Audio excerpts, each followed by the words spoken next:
Smith.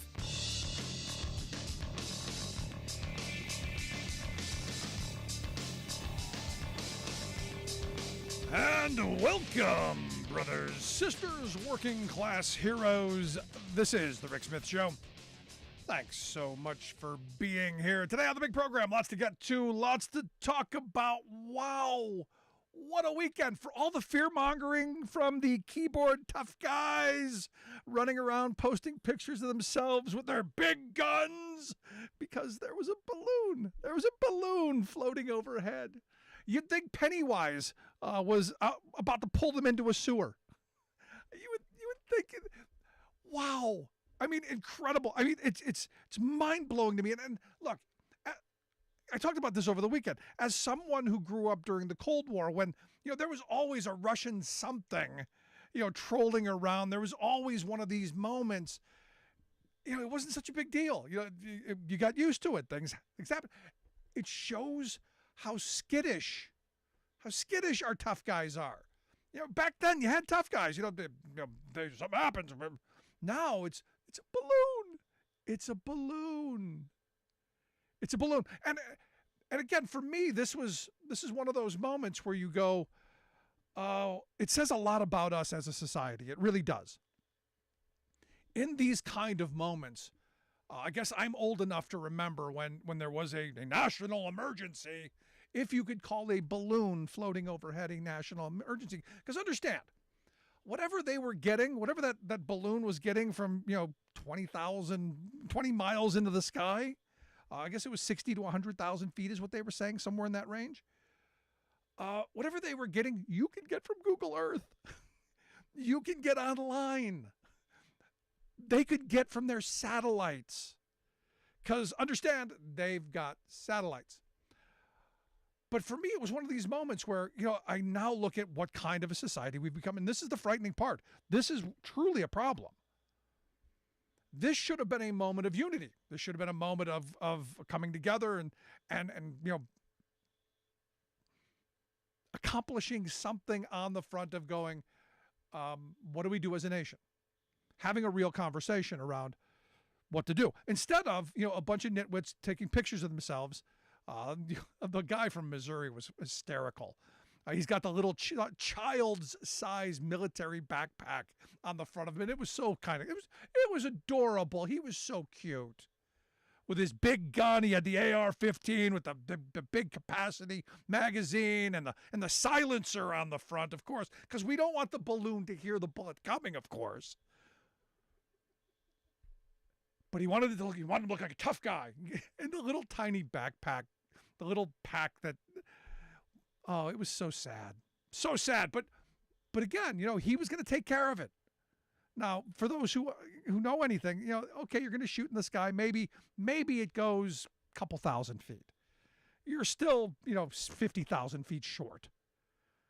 It's my favorite picture is, a bunch of angry white people throwing bottles at the sky. You're not going to hit the balloon. But again, this should have been a moment where we came together.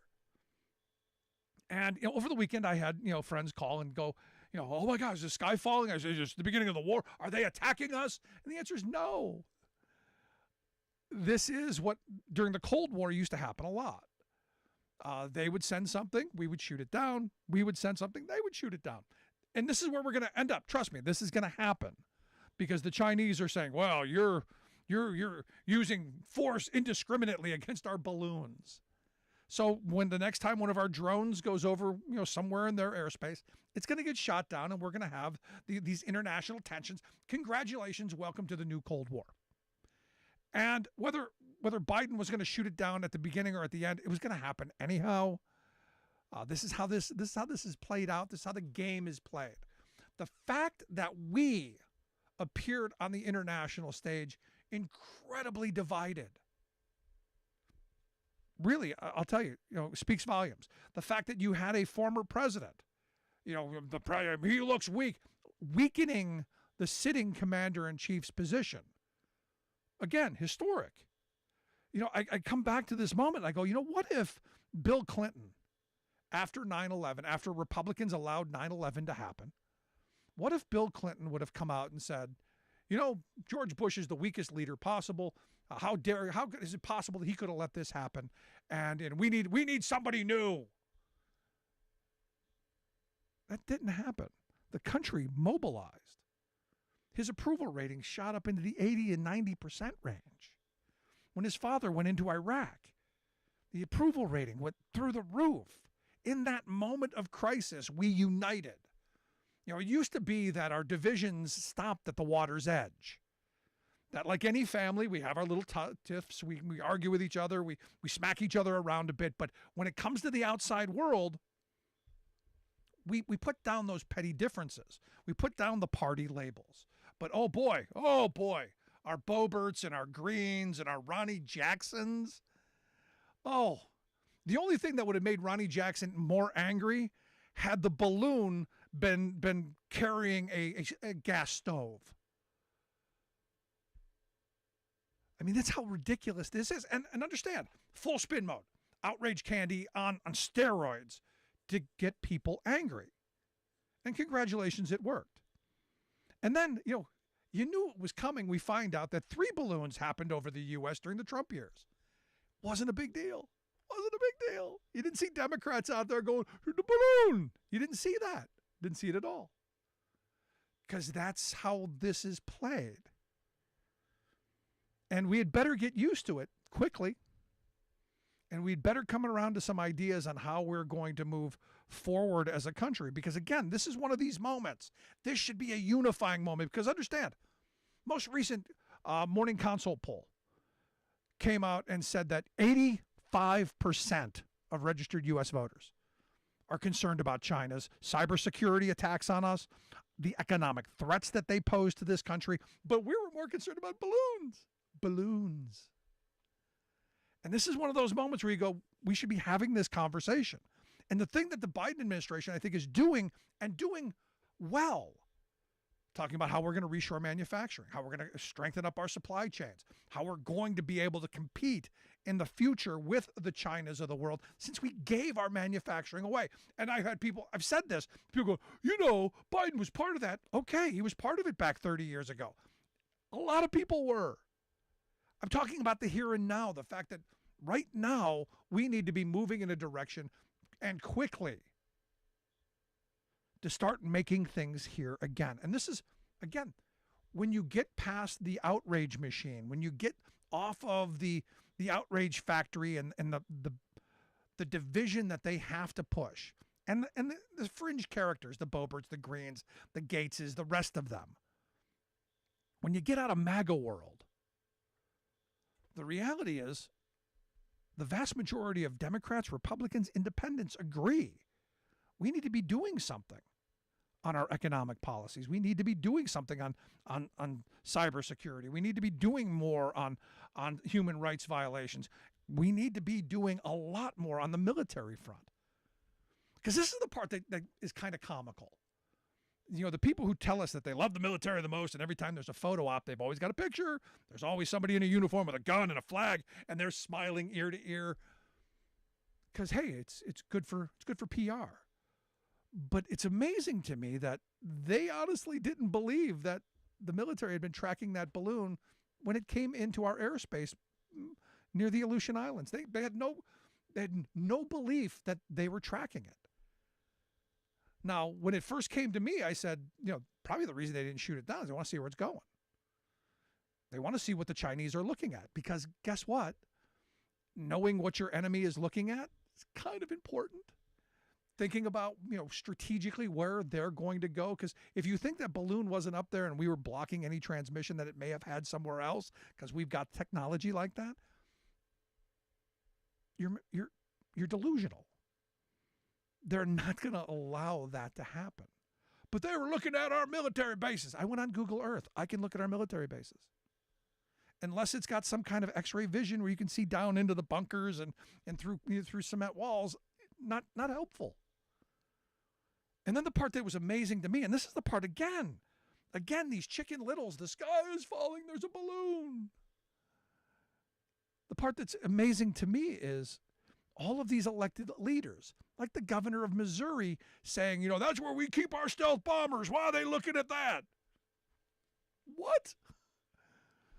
Might as well tell them where we keep the nukes. Oh, yeah, they did. They did. Montana. That's where we keep our nukes.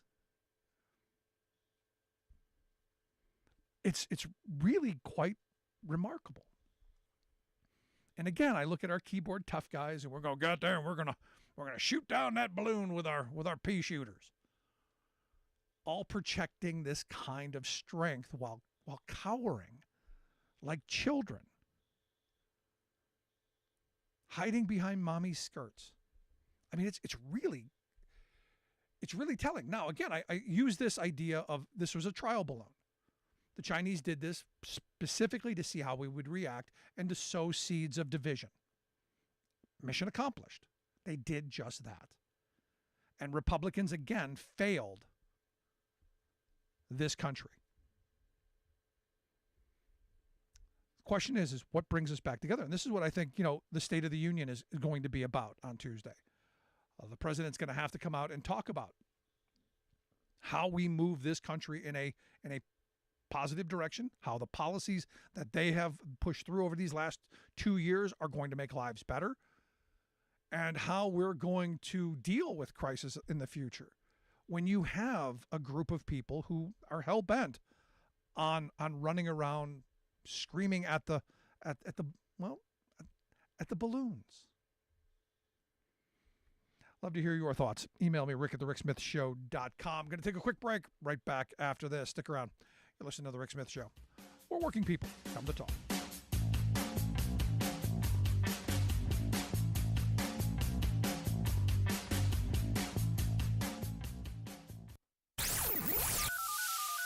The phone lines are open.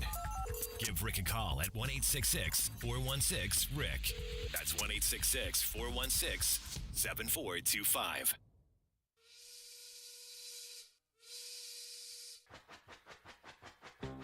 If you're a fan of the show, you've heard our labor history in 2 segments, and you can hear them on the radio pretty much anywhere in the U.S. Labor history has never been more important than it is right now. So here's what we'd like you to do.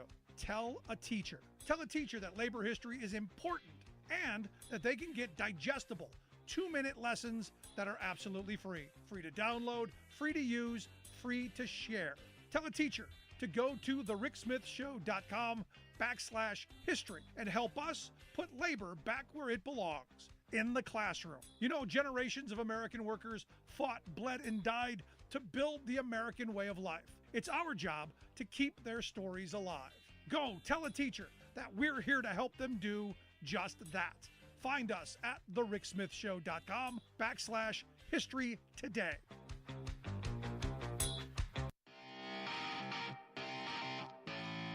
Welcome back to The Rick Smith Show. Now, here is Rick Smith. So I look at Tuesday's State of the Union address, and the president really, he's got his work cut out for him. He really does. Because the right-wing echo chamber, the machine that they have built, the messaging machine they've built is really second to none. They've got Americans convinced that we're on the wrong track. Everything's horrible. The sky is falling. The most recent NBC poll out says 71% of Americans think the country's off on the wrong track. And this is one of those things that he has to listen to. The president's got to listen to the fact that the people are unhappy. In fact, there was another poll, I think it was a Quinnipiac poll, if I'm not mistaken, that was out that said, a civic science poll it was, that came out and said that, the highest level of unhappy people in decades, which up to 12%. 12% of people are unhappy. Happy people are somewhere in the 50s, always somewhere in the 50s, never above 60, somewhere in the mid to high 50s. We're in the low 50s, 53% right now.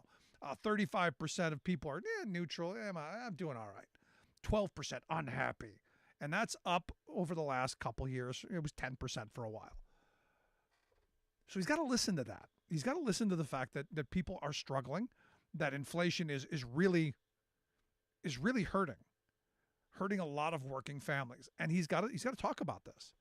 He's got to talk about the programs that are going to move us in a direction that are going to be helpful, the things that they've done thus far to create jobs, the manufacturing that they're bringing back, the infrastructure bills that are going to get people back to work in good union jobs that are going to be able to raise standards of living.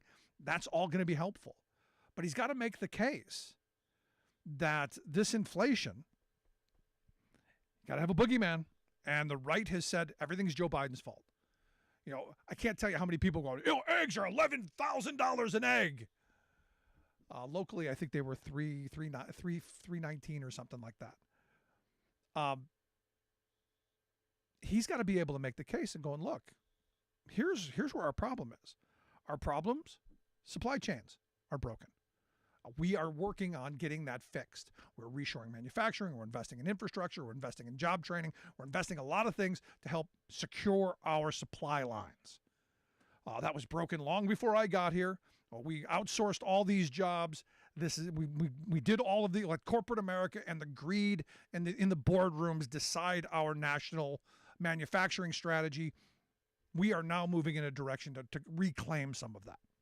And then talk about the jobs that are being created around in manufacturing. How we're bringing those jobs back to help feed that supply chain. But he's also got to talk about the fact that, you look at the oil companies who have just been gouging us like crazy, record profits that they have never seen before in history. The kind of obscene profits that they've never seen that these oil companies are putting in their pocket and then telling us, no, it's Biden's fault the oil prices are so high. No, this is good old-fashioned American greed and opportunism. Corporate America is gouging us. And he's got to come out strong in talking about how the Federal Trade Commission is going to start looking into antitrust violations. We're going to start going after these gougers. We're going to start holding these people accountable. And we're going to use our government to hold them accountable and to help the average consumer and to help people get through. And he's got to do it in a way that people are going to understand. It's much easier to just go, no, Biden. Because that's all we hear from the right. They don't have a plan. There's nothing there. They've got no platform. They've got no ideas. They've got nothing other than just anger, other than just throwing a temper tantrum and going, Biden, Biden, Biden. Everything's Biden. And whoever would be next, it's going to be them. Because, again, they've got no solutions. There's nothing there.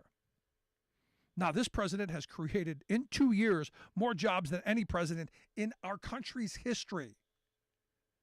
In 2 years. And the response I get from my friends on the right is, well, workforce participation's down. And you go, a little bit. It's ticked down a bit. And a lot of that has to do with the fact that a lot of people who are older aren't going back into the workforce for a bunch of reasons. One, COVID's not over. I know the right I know the House passed legislation saying COVID's over and it's done. For a lot of people, especially the older workers, it's not. And they're worried about it and they're going, heck with this, we're going to retire. That's a huge portion of the people not in the workforce. But they want you to believe that there's a bunch of lazy people out there that your hard work is covering. No, the big part of that is people retiring. Now, I do find it interesting that the people who complain about workforce participation are the loudest voices, mind you, are the people from the states that have the lowest workforce participation. Now, understand, what they want you to believe, it's those blue states with their high union density rates and their union wages and their union health care and in their social safety net programs like food stamps and unemployment. They want you to believe that those states are the ones that are staying home en masse. And the reality is the states with the lowest workforce participation rate is and always has been our southern states. What has been dragging us down for decades? Well, from the beginning of the country, basically. West Virginia has the lowest workforce participation rate, 55%, followed by Mississippi, New Mexico, Arkansas, South Carolina, Alabama, Kentucky, Maine, Louisiana, and Florida. Now Maine and Florida, you go, I can almost see that. A lot of retirees there. But the rest of those are solidly, red Red states, well, not New Mexico. New Mexico is a swing state. The rest of those are West Virginia, Mississippi, Arkansas, South Carolina, Alabama, Kentucky, Louisiana. A lot of red there. And not much safety net. Not much union density. So the arguments that the narrative that they throw at us, it's not there. It's not working. But we don't think that far down the road. The area with the highest workforce participation, oddly enough, the place everybody loves to hate, Washington, D.C.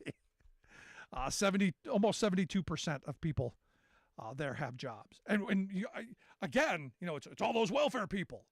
Because to listen to a Republican talk about our welfare programs and to talk about workforce participation, you would think there are no workers in D.C. I mean, that's the part that just is kind of remarkable to me.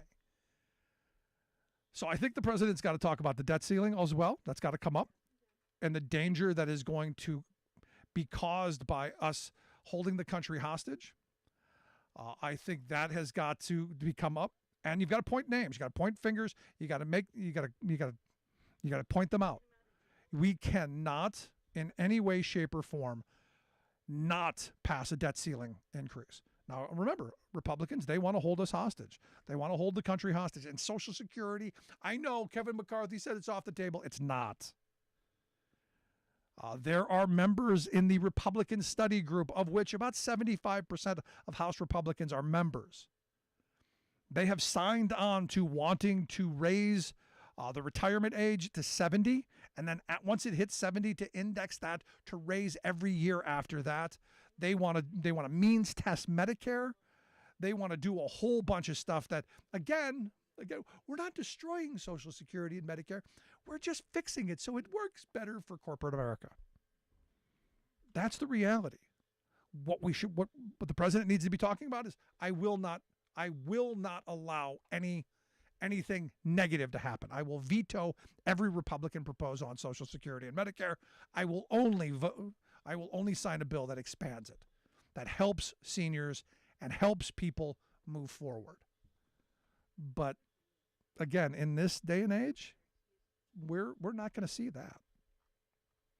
There is a lot coming, and the president's going to have to make this plea.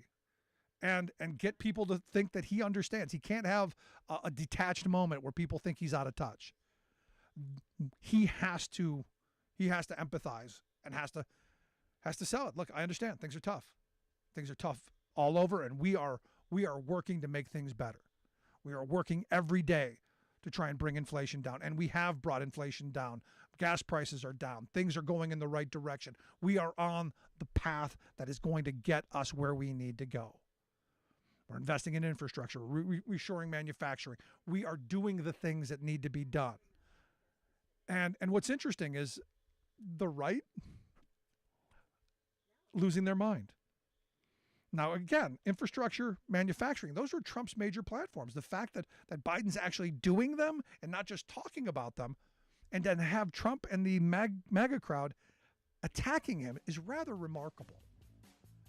Honestly, truthfully, it's quite remarkable. But I'm hoping the president comes out swinging, and I'm hoping he full defense of what they've accomplished, because it's enormous. It's enormous what they've done in such a short period of time.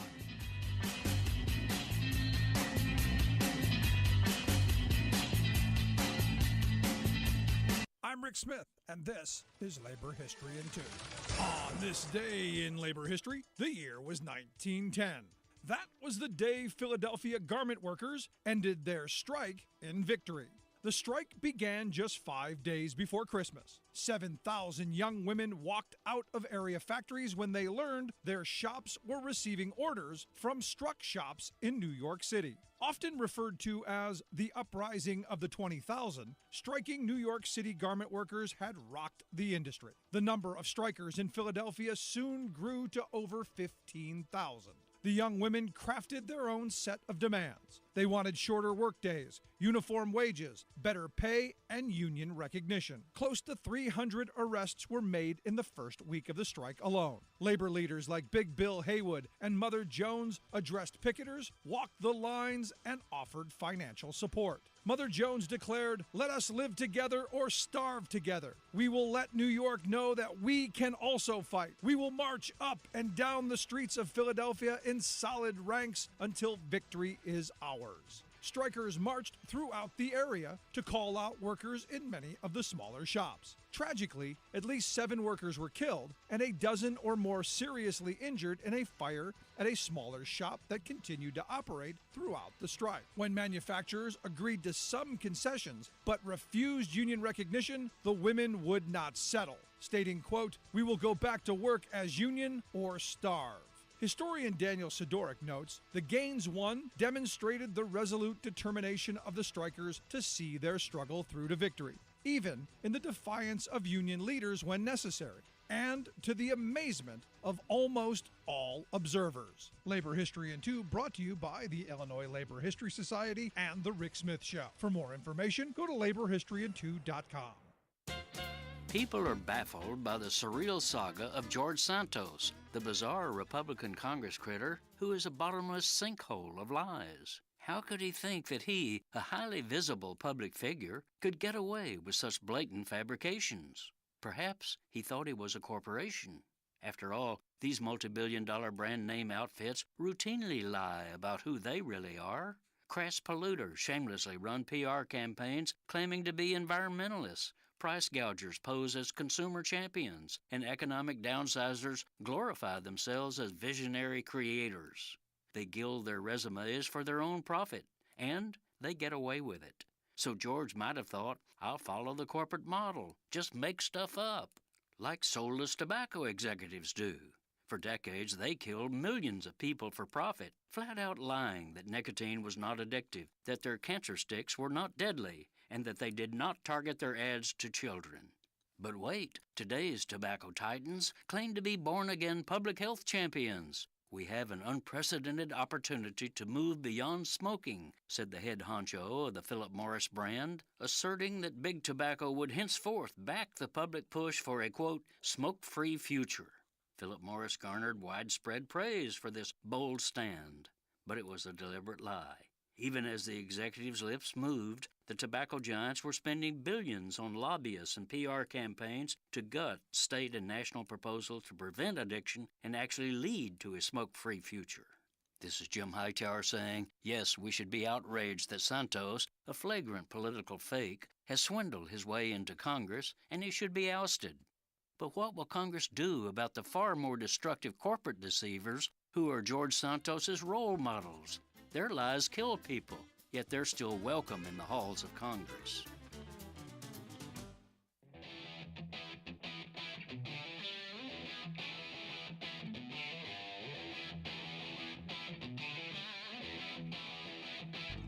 Welcome back to the Rick Smith Show. Now, here is Rick Smith. So still hung up on the balloons. The balloon thing is really remarkable to me this weekend. I mean, I'll be quite frank. Never thought we were this skittish. Didn't think that. Knew we were divided. Knew we had some problems. But wow, when you see people dressing up in their cosplay military outfits with their big, fake assault rifles, going out and taking pictures of themselves, like J.D. Vance with his with his $500 shoes sitting in front of the wood pile, like he's going to shoot up into the sky and take out the balloon. Just amazing to me. Anyway, this again, classic divide and conquer. Here to share some thoughts and bang this around a bit, I've asked my good friend Phil Glover to come talk with us. Phil's an AFGE District 3 National Vice President. Also got some intel background, which is the reason I brought him on to share some thoughts, because there's parts of this that I think we should have a real honest conversation around. Phil, thanks for taking time for us. Thanks, Rick. It's an interesting subject. So were you running around in your backyard with your slingshot, shooting up into the sky because the balloons were coming around? No, I can't say that I was too nervous about it. I kept reading reports about this balloon coming across the country. No, I can't say that I was that worried about it. No, but here's Uh, the thing, and this is where I came down on this. Look, I grew up during the end of the Cold War. This kind of stuff happened. I remember as a kid, having to dodge under the desk because, Catholic school desks, evidently stopped a nuclear winter because we understood the idea of mutual assured destruction. And every once in a while, there was a Russian ship off the coast or a submarine or something. It always happened. You didn't have people running like they were really afraid of. This is amazing to me. Or am I missing something? no, I think, look, I think social media and the way that media now is so segregated.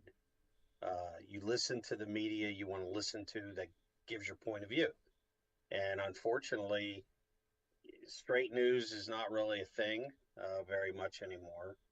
So this kind of thing, it just drives more wedges into the population. Yep. So, what used to be something that was normal, let's face it, every country sends over, spy planes, or in our case, we have drones. We used to have U-2 aircraft and SR-71 Blackbirds that flew over Russia and China and wherever else, and that was normal. Uh, it had been normal, and don't think that the other side wasn't sending stuff over the United States. Um, they were, just like we were doing over there. Yeah, but So, I come back to this, and I believe this was kind of a trial balloon. I believe the Chinese did this to go, let's see how they react. Let's see what reaction of the U.S. military is. Let's see what the reaction of the American people is. And I got to tell you, I think we failed. I think we failed the trial balloon test. well, I think certainly, I don't know, years ago, the idea of foreign policy and foreign affairs was politics stopped at the water's edge. And that has gone away over, the last decade or so, to where everything is fair game. You know, nothing is a secret. Nothing is uh, nuanced. Um, all you have to do is look at the Twitter feed of some people, Bobert and Jordan, and look at their Twitter feed over the last couple days with this. It's just gotten ridiculous, and I would hope that at some point the public, I hope, starts to realize they're being played. I don't know if they will or not, but I think they should. But it's one of these things where again, I look at the media structure. I look at the messaging that comes out. It's, crisis. We've got to have a crisis, and then it's panic. And then panic, and then you've got, we've got to have, each side ramp up and attack the other. And it seems like we're attacking each other and not the problem. Look, China's a problem. We've got some serious issues with China on the economic front, especially. And I think this administration is addressing some of that on the cybersecurity front, on the supply chain front, especially when you're talking about military needs, bringing the manufacturing chips here. I think there's a lot that has to be done, and we're just not. I don't know that we're a serious enough country yet to be able to deal with real problems because we're still worried about balloons. Well, I think we certainly, as the administration has attempted to bring manufacturing back to the United States, I think the other thing is people don't realize how long that takes. Um, you know, we are in a global economy. The chip issue, when it came up, how long does it take to build a plant, train people to create chips, the right ones, the ones that are needed at that moment? Those things all take time. And unfortunately, we become a society that thinks, oink, I hit my button, I want this now. Yep. That's not how that works. And DoorDash will deliver it. Correct. And we've been battling China economically for decades. We all, this isn't new. And then, think of them stealing a lot of our technology and patents and things that we were creating and cheapening it and selling it back to us essentially, or selling it across the globe to other countries. Uh, I guess that's part of what this balloon thing was. I don't know, as it went over Alaska, Wasilla, I guess. I don't know. I just think that people get too focused on these things. If you were in the military, if you ever got a briefing about what was going on in the world, these things were going on a lot. Now, I was in the 80s during Reagan's period of time, and believe me, this stuff was going on a lot. We were looking at various countries and all the time as threats, and they were looking at us. And that's, kind of how it was. Yeah, but the thing that gets me is it's a balloon. It's a balloon, 80,000 feet in the air. What possibly could that balloon have gotten from 80,000 feet in the air that their satellites couldn't get, that Google Maps couldn't have gotten them? Probably nothing nowadays. Yeah, I mean that's the part that we a total freak out without the thought of what are they actually gathering. And from a military perspective, because you were a military guy, is there some advantage to going, well, let's see where it goes, let's track it, let's find out what data comes out of it, let's see what they're sending back, because we've got the capability to do all that stuff. There's value in that, right? I don't think there's a. I think it's like you said originally, though. They sent this over to kind of provoke something. Yeah. It's not a technological advancement. So whether it was a weather balloon that went astray, or whether it wasn't, whether it was a piece of technology that shouldn't have come this direction, it's a pretty outdated form of it. Yeah. Considering, they're trying to go to the moon. We're trying to go back to the moon. They have satellite systems just like we do across around the globe. So it's kind of it's an odd way of doing anything that is supposed to show technological superiority. Yeah, good point. You listen to the Rick Smith Show with Phil Glover. Phil's the AFGE local national District 3 National Vice President. You can check out their website, afge.org. I want to get your thought on the State of the Union, kind of turn. I'm sure the balloon will come up, as hey, we shot it down, we did that. But there's got to be much more. There are a lot of people who are struggling. Inflation's still, hurting working families. What are you expecting to come out of the State of the Union address? And as a head guy over there at AFGE, what are you hoping to hear for your members? Well, I think I think what you're going to see is the president putting forward what things have happened since the pandemic, when he came into office. The jobs reports, 3.4% unemployment, trying to get the economy back up and running the way it should after, a complete shutdown. And again, that's, I think one side of the aisle is going to sit on their hands. The other side of the aisle is going to jump and clap. And unfortunately, nobody wants to recognize or they're into these political corners. So as the country comes out of a once in 100-year pandemic, we're going to see, we see a tax on labor. Just a year ago, people were praising nurses and teachers and everyone else. And there are attacks on labor now. There's a tax on teachers, there's a tax on their income. We're coming back to that again. We've come around circle. So we must be out of it. And, you look at this idea of inflation at the same time, you see major corporations with huge profits. Exxon reported huge profits this past year. All of these other corporations. So that's not inflation. That's gouging. And so, the narrative is inflation, but the truth is that's not what is going on. The truth is these companies were shut down during a pandemic, and they're trying to make their profits back. And so they're jacking up prices. And the regular person out there, like you and me and others, are paying the price for it. We got a little tiny bit of help during the pandemic. Small businesses got a little bit of help. People got a little bit of help. But the fact is, these companies want to make back all the profits that they didn't make during that 2 or 3 years. And they're hammering us.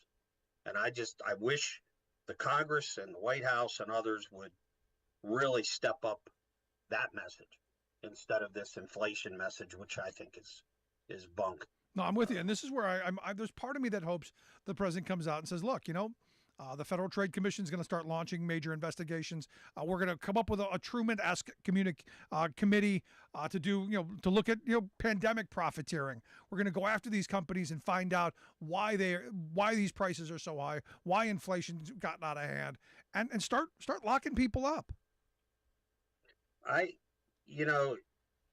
Even toward the end of last year, when the House was still in the Democrats' hands, you didn't see them bring these companies up. Nope. In hearings and ask, that the Senate can do that now that they have a majority. Last year they were 50-50, and they really didn't have subpoena power unless both sides agreed and other things. Now that the committees are not equal, the Senate should start doing that. They should start bringing some of these companies in and asking them where their profit lines are and why all of a sudden they're coming in with this kind of margin and how that's inflationary. The public deserves to know that. Yep. And we also ought to be talking about, every time I see a tweet from a Republican that says, inflation's up this much and it's Biden's inflation, I always tweet back, are you proposing price caps, or are you going to actually increase the minimum wage? They're not going to do that. Right. There's no policy. And this is where my question comes of, should Biden come out and say, look, put a bill on my desk to be able to do this, and this to address inflation. If you want to do something in the House that's going to be helpful, since you don't have any plans, because the reality is Republicans have no plans. There's nothing. I mean, we've denounced socialism. Congratulations. You passed a resolution that has no enforcement, has no goal, no anything. You did your performative thing, bread and circus. Congratulations. Yay. Good for you. But you don't have any legislation that's going to actually do anything other than get you your 15 seconds on fake news. So should he be coming out and saying, look, I want this. I want a price gouging bill on my desk. I want an increase in the minimum wage. I want to be able to do these things. I need these tools to help the American people get by. I certainly wish he would do that. I mean, I think he could put them on their heels a little bit if he did that. We just had a bill the other day pass, which we were not for, called the Show Up Act. Federal workers worked all through the pandemic.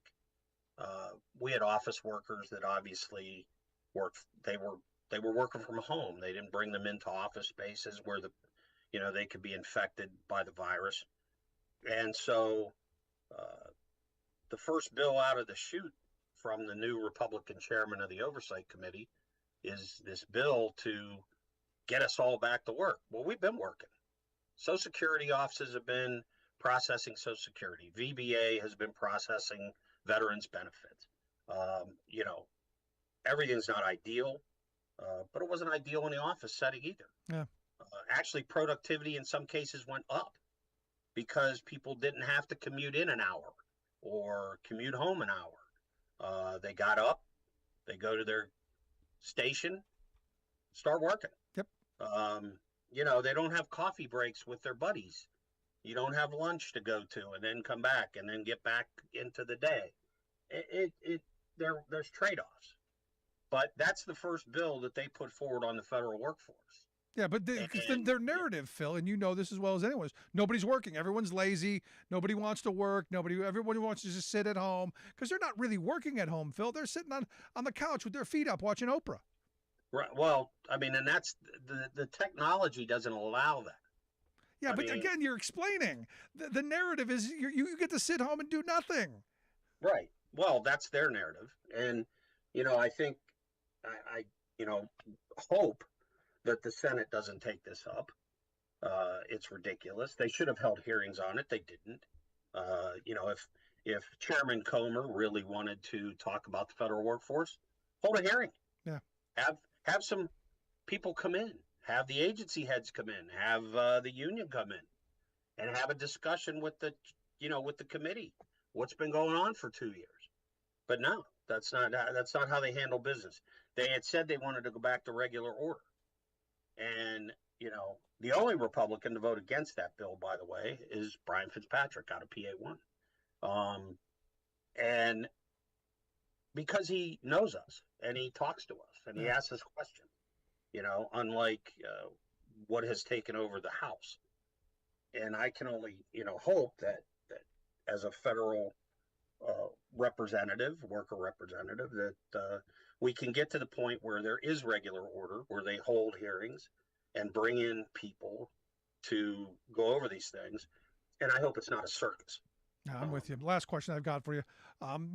What are you looking for in the State of the Union? Is there something specific that you'd want to see the president put in there? If you had a chance to pencil something in, what would it be? If I had a chance to pencil something in, it would be something on the federal workforce that he appreciated what has been done by our federal workers over the last few years during this pandemic, and going forward, what his vision is for federal workers. As I think I've told you, the secretaries that he's appointed are not following his labor management agenda, and certainly the managers down below aren't. I hope he says something to the federal workforce about that. Well, we'll see. Phil, I appreciate the time. As always, great stuff, my friend. Thank you for having me. I appreciate it, Rick. Anytime. Our good friend Phil Glover. He is the AFGE District 3 National Vice President. AFGE.org, the website, if you want to take a look at what they do. Going to take a quick break. Right back. Stick around. Love to hear your thoughts. Email me, rick@thericksmithshow.com. If you miss any portion of the program, make sure you grab the podcast. Wherever you find your favorite podcast, you will find ours. Quick break. Right back.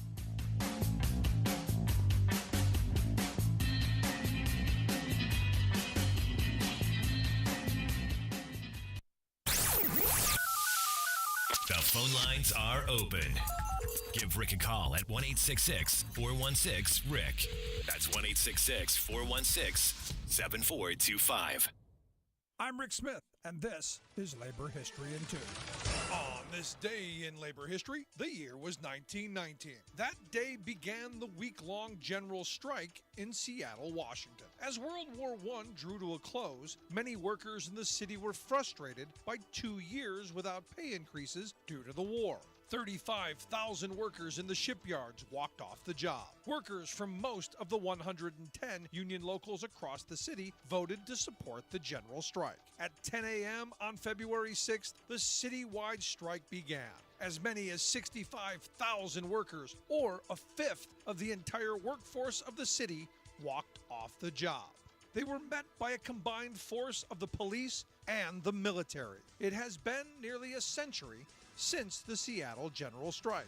This unprecedented stand by the city's workers has been remembered and commemorated in many ways. Perhaps the most innovative memorial came in the form of a rock opera. In 1985, Rob Rosenthal set the story of the strike to music. He based the lyrics on research and interviews he did as a graduate student at UC Santa Barbara over the course of 10 years. A band named The Fuse formed to record the 21-song album. The final project was a blend of rock, blues, and folk.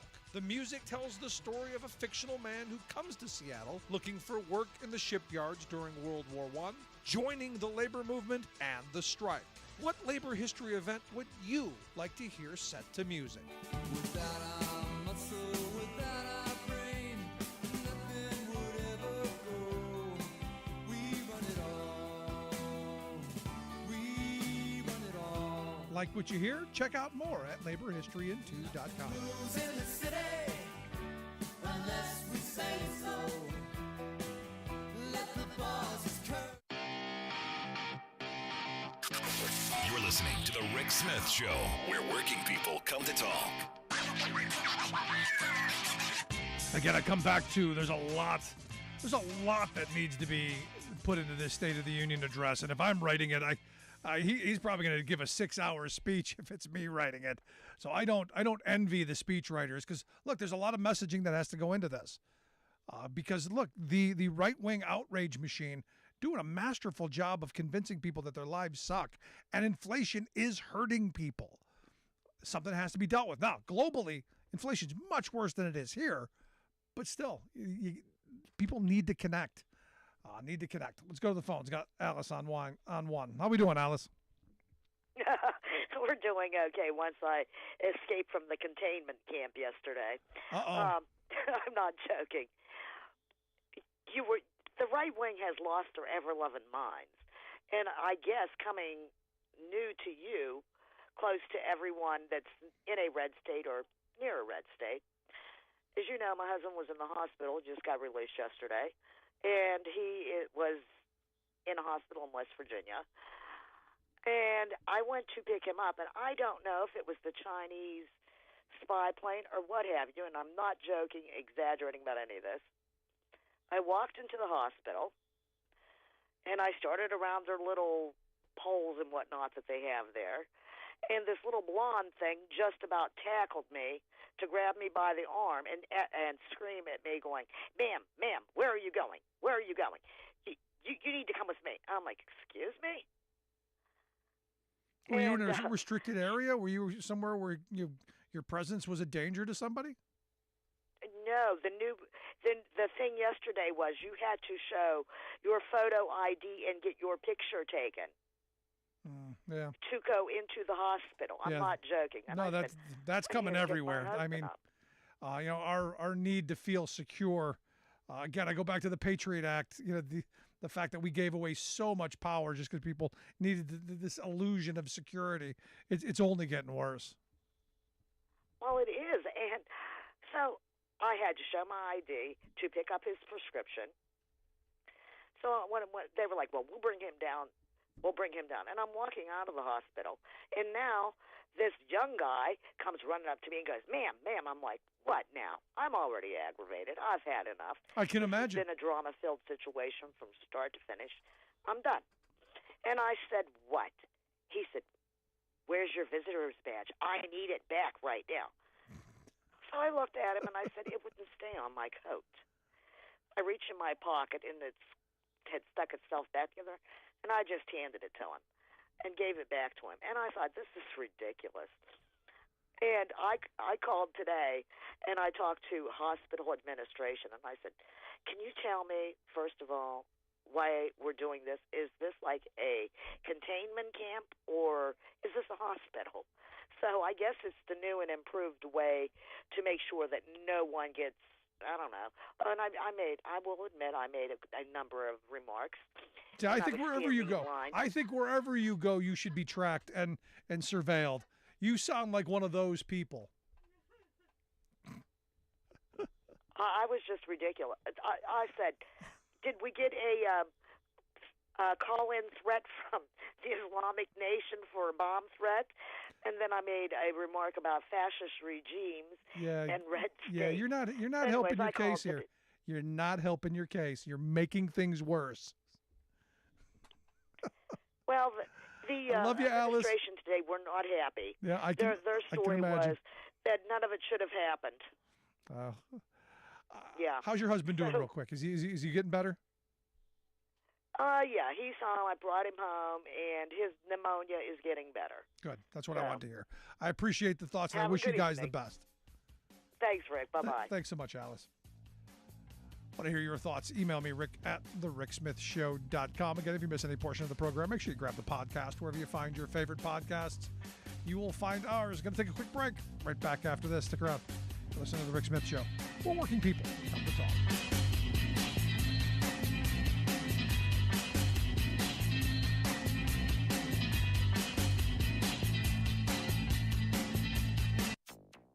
It is the biggest annual profit for any U.S. or European oil company ever. Big Oil posts all-time high record profits. Biden hits the road to promote infrastructure upgrades. Plus, no company will ever be able to stick a mine on top of some of the best salmon habitat in the world. EPA vetoes the controversial proposed Pebble mine in Alaska. For real this time? For real this time. All of those stories, and we'll see, all of those stories and more straight ahead from BradBlog.com. I'm Brad Friedman. And I'm Desi Doyen. Stand by for 6 minutes of independent green news, politics, analysis, and snarky comment. What's Exxon doing with all of that money?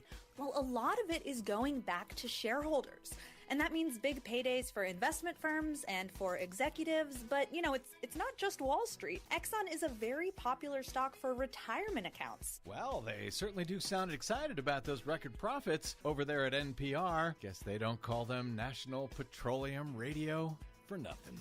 This is your Green News Report. Okay, Desi Doyen, I know it's stunning to hear about the record profits at the big oil companies, but first, let's take a look at some of the damage they're causing, shall we? Yes, a grim assessment. The people of Earth saw 42 weather disasters in 2022 that caused more than $1 billion in damage each. That is according to a new analysis by global insurance company Gallagher Re. Those $42 billion weather disasters included 3 mega disasters costing more than $20 billion each in 2022. Hurricane Ian in the U.S. and drought in the U.S. and Europe. Plus, a record heat wave killed more than 40,000 people across Europe. The total damage wrought globally by weather disasters in 2022 was $360 billion. The researchers found the fingerprints of climate change on virtually every major disaster. Yeah, but did you hear? ExxonMobil had their largest profits ever. Yep, oil giant ExxonMobil posted record annual profits for 2022, even as Americans struggled to afford gasoline, home heating, food, and consumer goods. Exxon alone made $56 billion in net profit in 2022. That's more than $6 million an hour, an all-time high, not just for the company, but for the entire Western oil industry, thanks to Russia's war on Ukraine straining fossil energy supplies. So when the prices for gas went through the roof over the past year, it wasn't because they were having difficulty finding supply. It was because they were increasing their prices to get to these record profits. Exactly. In a press conference, Democratic Senator Sheldon Whitehouse of Rhode Island highlighted his bill to levy a windfall profit tax on oil companies like the European Union has done. And Whitehouse called out the oil industry's propaganda campaign that falsely blamed the Biden administration for high energy prices while the industry was gleefully taking advantage of war profiteering and price gouging.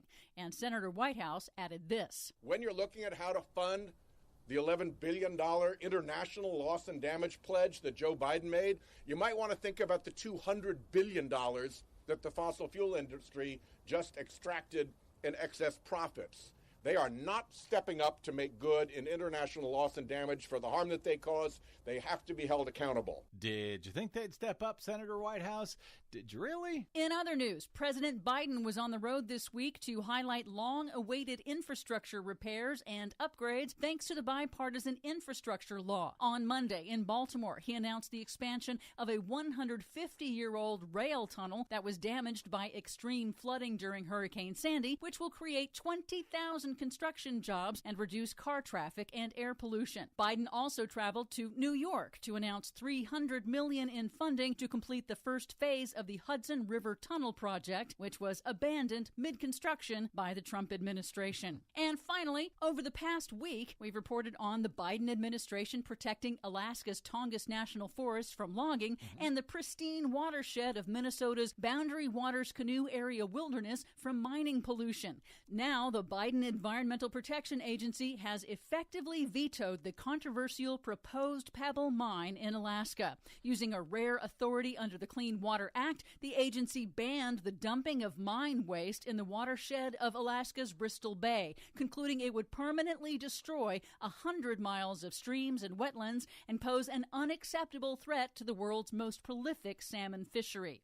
It is a huge victory for Native American tribes and Alaska's sustainable billion-dollar commercial fishing and outdoor recreation industries. As one tribal advocate said, quote, "You can have a mine for 50 years or salmon for 1,000 years. You cannot have both." Very good news up north. For much more on all of these stories and the ones we couldn't get to today, Check out our website at greennews.bradblog.com.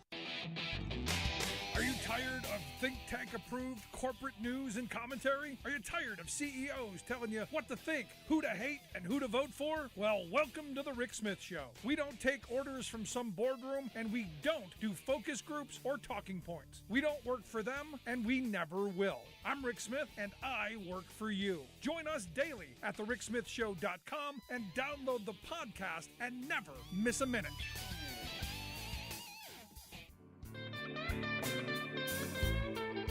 Welcome back to the Rick Smith Show. Now, here is Rick Smith. So waiting for the fallout from the six dictators in robes to come down with their decision on the Glacier Northwest versus Teamster case, which is going to dramatically, if it goes the way that I think it's going to go. In fact, most people that I talk to think it's going to go. It's going to dramatically change how workers and their unions fight for better wages, hours, and conditions, have their voices heard in the workplace. It's going to really make things, at least I think it's going to make things dramatically different. That's why I've asked a couple of experts to come and explain it to us a little bit better, share some thoughts on what might happen, and, well, how horrible this could be down the road if decided the way that, again, I think it's going to come down. That's why I've asked Ben Sachs to come talk with us. He's the Kastenbaum Professor of Labor and Industry at Harvard Law School. And Sharon Block, she's a professor of practice and the executive director of the Center for Labor and a Just Economy. Guys, thanks for taking time for us. Thanks for having us. So I want to get into this case. A lot of people don't know what the Glacier case is. So Ben, if you could just give me a quick overview, what did the Supreme Court hear in this case of Glacier Northwest versus Teamsters 117? What's the crux of it? So the crux is, can you sue a union for striking? Can an employer sue a union for striking and get damages if the union costs the employer money? The case itself involves cement truck drivers who went on strike. The guys who had early shifts had cement in their trucks already, so they drove the trucks back to the plant, left the barrels rotating so that the cement wouldn't dry in the trucks, but some of the cement got ruined because it didn't get delivered on time because of the strike. The normal course here is, if the employer thinks it's an illegal strike or an unfair labor practice, the employer can just take action against the workers. But probably this was a protected strike. So what the employer did was it sued the union in state court, seeking damages, saying that the union had engaged in what was tantamount to vandalism. And, 9 times out of 10, 99 times out of 100, a case like this gets in front of a state court, and the state court dismisses the case and says, we don't do this in the United States. We don't give damages for strikes.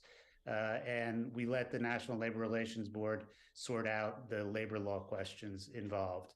That's exactly what the Washington State Supreme Court said.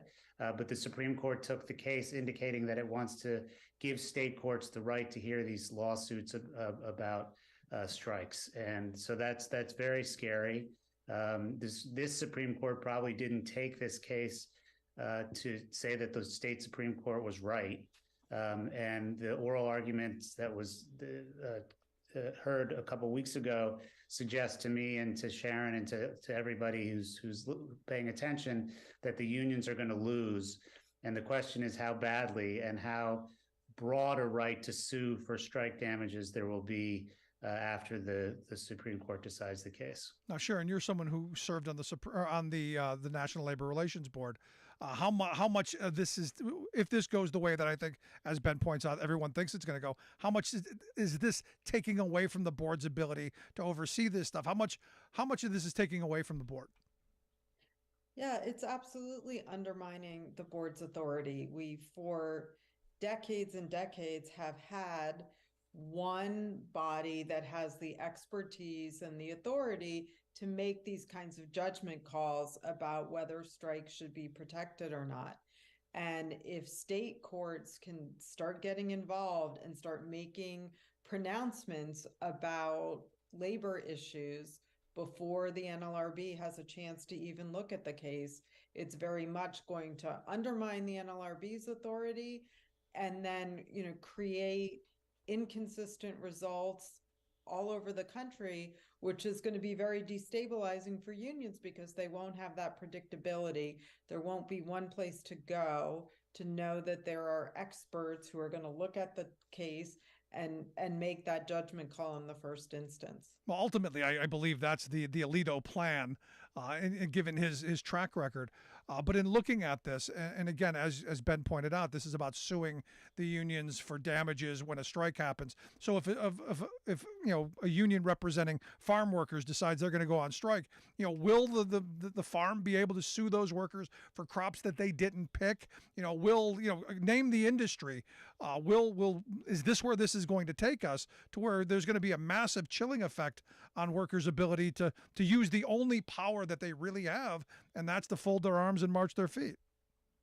Yeah, I mean, so it's absolutely, you can imagine just sort of the slippery slope from the facts of this case to all kinds of strikes where there is some economic effect on the employer. I mean, after all, that is the point of a strike, is to have some economic impact on the employer. But I don't even think, I think this is so bad that we won't even get necessarily to a point where employers are frequently suing unions. They'll just have to threaten it. And that will change the calculus for unions about whether to even ask their members to go out on strike. That's an interesting point. So Ben, let me ask you, because one of the things I said from the beginning is this could set up another scenario of what right-wing groups have been doing for years with a lot of frivolous lawsuits against unions. In fact, since the Janus decision, unions across the country have been sued because they've taken dues a particular month when they maybe shouldn't have, or didn't refund things fast enough. And it was really just about creating an environment of more frivolous lawsuits to chew up dues dollars and keep unions fighting to just maintain their ability to exist, as opposed to going out and organizing, doing more. Wouldn't that be also part of this? Which do you see? Yeah, I mean, I'm going to just agree with Sharon here and say, in some ways, the scenario you just described might be the best case scenario, in which the lawsuits are frivolous. So there's a very narrow exception in the law today, which says that if a union engages in, or workers engage in, violence on the picket line or outright vandalism during a strike, then the union can be subject to a lawsuit. And what the Supreme Court is going to do is it's going to expand on that exception and define vandalism or picket line violence much more broadly, to include some kind of property destruction. And Sharon's got it exactly right. The question is, what does property destruction mean? Does it mean just something like letting the cement harden before it can be delivered, or does it mean, as you suggested, Rick, letting crops go bad? If supermarket workers go out on strike and some of the food spoils, is that property destruction, or are lost profits property destruction? And we don't know what the Supreme Court will say. They could say any of those things, but Sharon's got it exactly right. Whatever they say, they're going to expand the definition of what property destruction means, and invite lawsuits of the kind that you're discussing. And yes, so that's going to be deeply destabilizing and even further undermine the strike right that's already so compromised by terrible Supreme Court decisions that we've had over the last handful of years. No, because this is one of those things, and Sharon, I want to go back to you, because one of the things that's concerning to me is because he said lost profits. By withholding my labor, can I now be sued for not working because they didn't realize profits they didn't have? Because look, there's a potential that UPS is going to go on strike this summer. Could UPS inevitably sue the Teamsters Union for profits that they didn't make because those packages didn't get delivered? Could this take, and this is that slippery slope, could this take us in that direction? Right. And that's exactly the point, is we won't know the answer to that question. The court will, like Ben said, expand this definition. We've seen them play this game before, where they use sort of imprecise words that other courts can then take and expand even further. And now you've got the basis for lawsuits all over the country trying to define whatever this new definition that the court will put in its opinion. And so you've got, even before, the cases get back to the Supreme Court or these lawsuits are even resolved, you've got unions having to defend themselves in court, which costs, dues members money, to just even, try to have this right that has been so important since the act was passed. And now there's almost like a tax on it because of, at the very best, uncertainty that we'll have about how far this court is really willing to go. Now, see, here's the thing, and this is where I'm not the legal experts.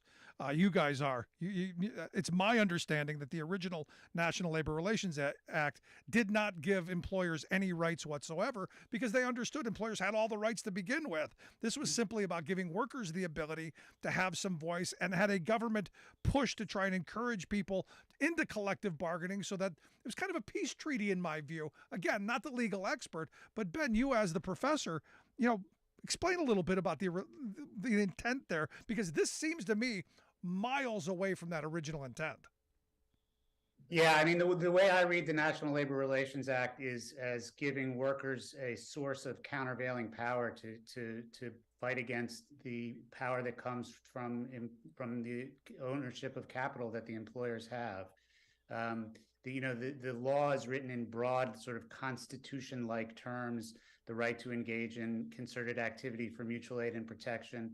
The statute says that the right to strike shall be preserved, and it's really been the court that's chipped away at the meaning of the statute, at the sort of radical potential of the statute over the years. Congress did some damage in 1947 with the Taft-Hartley Act, but it's been the court, it's particularly in recent years, that's started to take a sledgehammer to the rights that are enshrined in the Labor Act. No, it's scary. So let me ask you, Sharon, because the other part of this is we see a lot of organizing going on. We see a lot of activity. You look at Starbucks, there's a lot going on around getting Amazon organized, REI. I mean, you can go down the list of the organizing campaigns that are going on. There are more strikes that are happening. Over the summer, we saw a number of them across the country.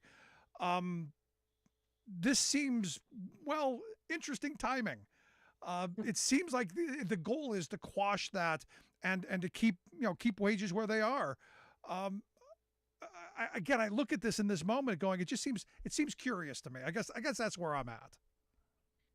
Yeah, I mean, I think the fact that the court decided to hear this case was somewhat of a surprise. This was not an issue where you've seen a lot of activity, in the lower courts. That's usually a signal that an issue's getting churned up and needs the court to step in and sort of settle the law. That's not what was going on here. So it does feel like the court reached out to decide this issue, to elevate this issue, because they've got an agenda to accomplish. And it's hard to escape that. I don't say that lightly, but it's hard to escape that conclusion if you look at what the court has done in cases involving unions over the past few years. No, almost my entire working life. You're listening to the Rick Smith Show here with Ben Sachs. He's the Kastenbaum Professor of Labor and Industry at Harvard Law School. Also, Sharon Block is here with us. She's the Executive Director of the Center for Labor and a Just Economy. Their website you want to check out, clje.law.harvard.edu. We'll get links out on social media, much easier to get. They also run the On Labor blog, their blog onlabor.org. Also, we'll get links out on how you can take a look at that. Now, again, I come back to this organizing. I do believe that if this goes the way I think we all expect it to go, it's going to put a chilling effect on organizing. But the reality is, and my old school friends like to remind me, that sit-down strikes and other tactics of the past were also illegal, but workers, still rose to the occasion. Do you have hope that the future still we're going to find ways around this, or thoughts? Let's start with you, Ben. Yeah, I mean, I've been incredibly inspired and moved by the heroism of American workers. over the past few years who have organized in the face of terrible odds and unbelievable hurdles. Yeah, absolutely. Working people will figure out how to deal with the Supreme Court and continue to organize unions and continue to build power. Our perspective on this is it shouldn't be so hard. It shouldn't take heroic efforts to form a union. It should be everybody's right. And that the failure here is American labor law. And the Supreme Court has bears a lot of responsibility for the failure of American labor law. But the purpose of our labor law is to enable working people to choose unions, to form unions and to collectively bargain. And that's failing right now. And we need to step up and rebuild this legal system so that it does facilitate workers' right to choose a union. No, it is way too hard. As someone who's done organizing over the years, it's way too difficult. I remember stories from my grandparents and their generation that it was nowhere near this difficult. And what we need that kind of mass organizing again. Because look, we're suffering through some massive inflation. And I keep telling people the way forward in this is people fighting for better wages, hours, conditions. When you have cost of living adjustments in your union contracts, inflation doesn't hurt you as much. We need policies that are going to help working families make it through to tomorrow. And I think, in the president's State of the Union on Tuesday, I think he's got to come out and talk about this as well, that there's got to be a path for workers to fight for better wages, hours, conditions, to help ease the pain, because corporate profits are through the roof. Workers should be getting a portion of that. At least that's my thought. Sharon, I want to get yours. Yeah, I absolutely agree. I think it's important for the president to make clear that he doesn't believe that the path to bringing down inflation is on the backs of workers by doing things like trying to raise the unemployment rate, like we see, we believe the Fed is trying to do. And similarly, to just make clear that it's not this administration's policy to try to stifle wage increases as a way of containing inflation. That's not I'm not an economist, but from economists that I trust, their views is that is not what's causing inflation. And so, I think you will hear that from the president. I think this is a president who takes very seriously when people refer to him as the most pro-union president in generations. And so I will certainly be listening for that. And I believe that's what we'll hear in some form or fashion. Ben, any thoughts on the president's speech? Yeah, just to completely agree with Sharon, and it would be great to hear something of support for unions and some agenda for making unionization a little bit easier over the next years of this administration. Yeah, that'd be great. Last line of questioning I've got for you, because I noticed last week you guys opened a new center for labor and a just economy. Great stuff. I hope folks will check out the website. We will get links out, clje.law.harvard.edu. Tell me, as the executive director, Sharon, what's the goal? What made you guys want to start this?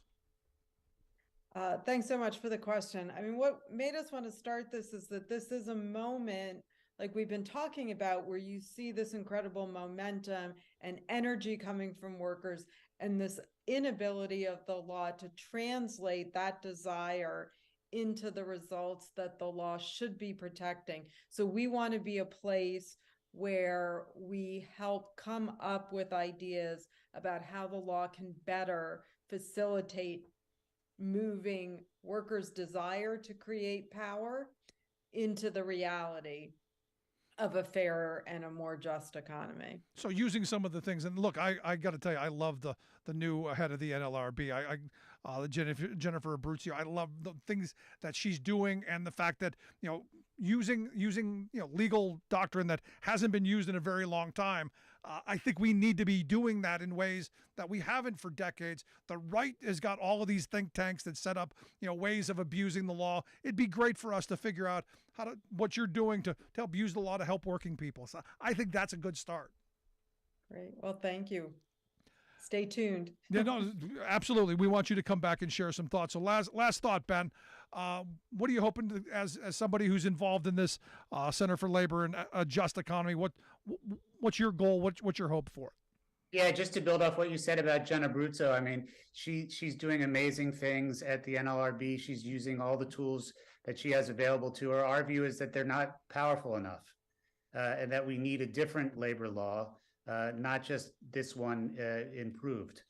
We need to do things like sectoral bargaining. We need to give people just cause dismissal protection and really rethink labor law from the ground up to enable people to choose a union. No, that's incredible stuff. And the hope is you'll come back and when you get this, and we can talk about those because those are really important topics that I think we need to express and discuss.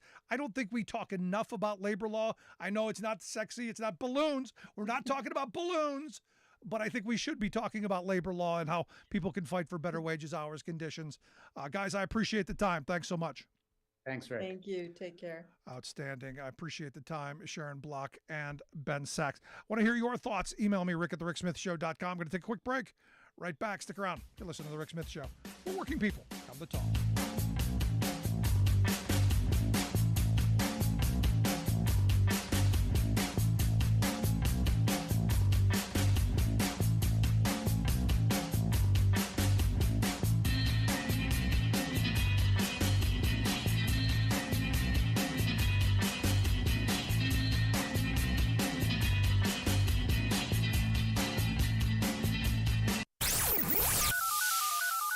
Phone lines are open. Give Rick a call at 1-866-416-RICK. That's 1-866-416-7425.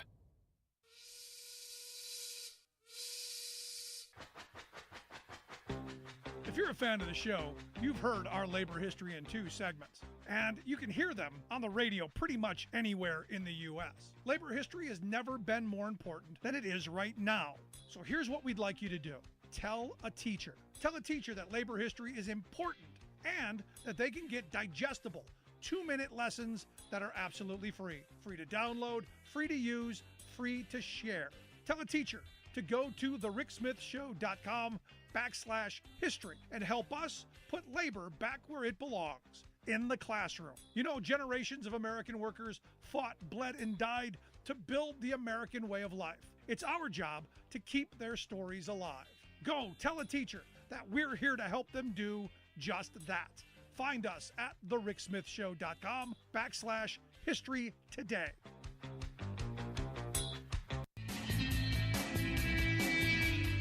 Welcome back to The Rick Smith Show. Now, here is Rick Smith. Wow, I got to tell you, the Center for Labor and a Just Economy sounds like a great idea. Would have been great 30 years ago. Here's the thing. This is where the left and labor hasn't done enough of getting their message out. You throw something out on social media and immediately the trolls got the talking points. All the talking points, that they regurgitate them ad nauseum. And yet, working people who, look, you got to have the tools to fight back against that. I've had people make accusations like the one today that caught my attention.